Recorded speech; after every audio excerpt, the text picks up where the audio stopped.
Good afternoon. My name is John Rusk. I'm an assistant district attorney in Ulster County, and hopefully most of you have never met me. I work for Holly Carnwright. He's the district attorney, and he's the one who assigns all of the assistants to the local justice courts. And unfortunately, when a person is involved in drugs or overuse of alcohol, they're operating a motor vehicle, or they make bad choices, they get involved with the police. After you get arrested and issued an appearance ticket or sent to jail, the next person you meet when you first arrive at the courthouse is me. And in New Paltz, I would be the first assistant you would meet. You would meet me, and you would meet Judge Bacon.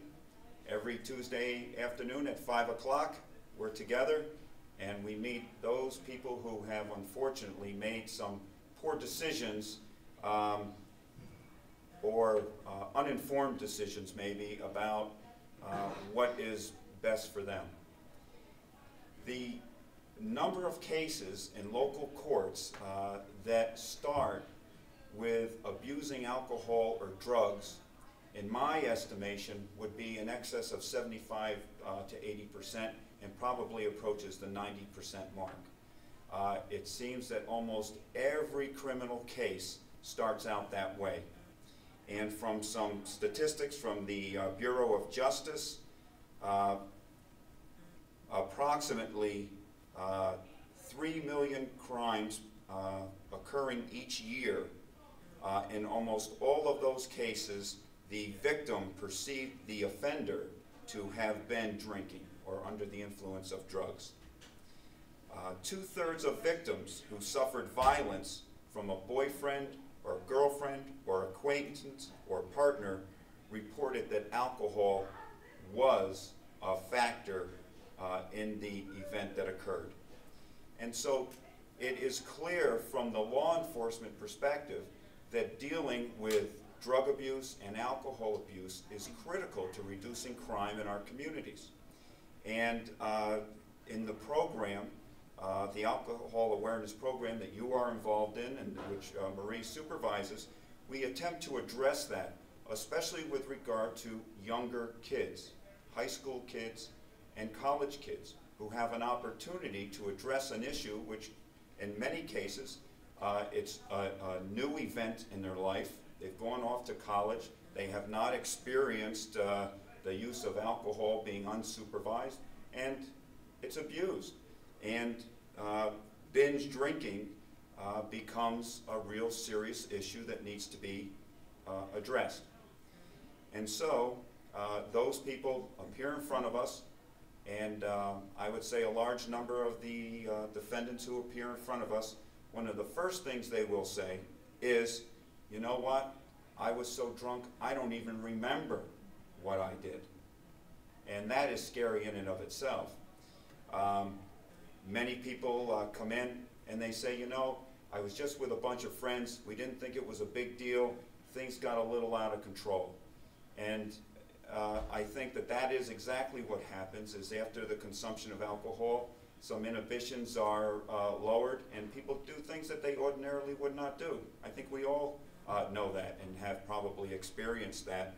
And so what this program really does is it allows us to take those college students, high school students, younger people who would ordinarily be law-abiding people, give them the opportunity really to address the issue and to have people who are familiar with these issues and to be educated about these issues so that they can make better decisions in the future.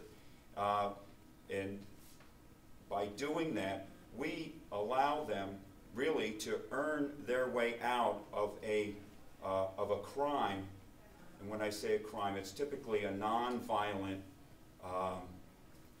violation, things like disorderly conduct, obstructing traffic, things like that that aren't, where there is not a victim who has suffered serious physical harm or injury. We allow those students to participate in a program, learn about it. Some of them become counselors and participate in programs and become leaders in the program. And the program in our court has earned great success. What is really helpful to us, and what I think gives the program great credibility, is the fact that not everybody succeeds.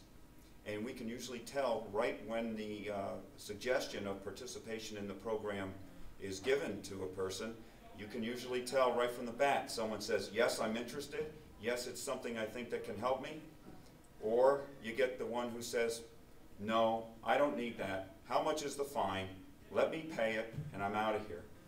And the one who wants to pay the fine and get out of there, 2 months later, 6 months later, when they've gone from being a freshman to a sophomore or junior, they're back, and they're going through the process again.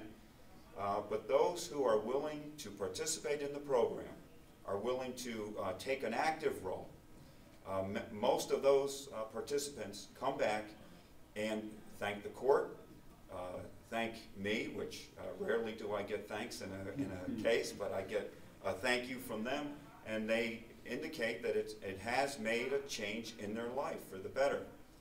And those who do not succeed in the program, we are fortunate to have someone with the high standards which Marie has, who will not allow the program to be jeopardized by just saying anybody passes with flying colors. That's not what happens. When there is someone who is a problem, who could use more treatment in classes, we get that information back. And I cannot tell you how much that means to me as the prosecutor, who has to take responsibility for this particular criminal case, and for the court and the judge, who has to dispose justice in a fair manner, to know that if someone is not willing to participate and is not willing to give their best effort, that that person will then face the consequences as if they had not participated in the program. And that credibility that Marie brings to the program is I think, what allows the judge and I to be so willing to offer that program to the appropriate defendant.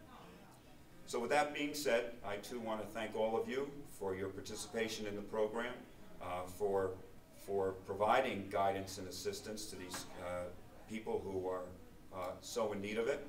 And it's nice being here, but I do hope you don't have to see me in court. All right? Thank you.